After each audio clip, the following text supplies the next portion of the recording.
అమ్మా ఆకలి అందేస్తుంది, అన్నం పెట్టు. దేశాలు తిరిగి తిరిగి అలసిపోయినాడు. బాబ్ పెట్టమ్మ. కూర్చోనన్నా పెడతా. ఇదే ఎప్పుడు ఇలా టీవీ చూడడం కాదు, ఆడపిల్ల వంట చేయడం నేర్చుకో. నా గురించి నీకెందుకు, పోయి తినిపప్పు అందిలా.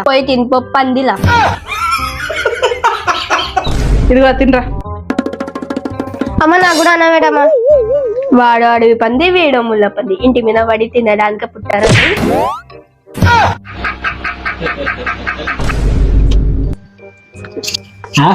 వంట అంటే ఇది. నువ్వు నావెందుకు?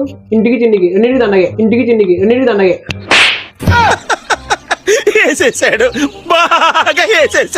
అమ్మా వంట మాత్రం అదిరిపోయింది.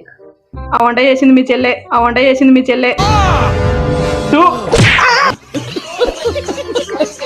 వీడియో నచ్చితే సబ్స్క్రైబ్ చేసుకోండి.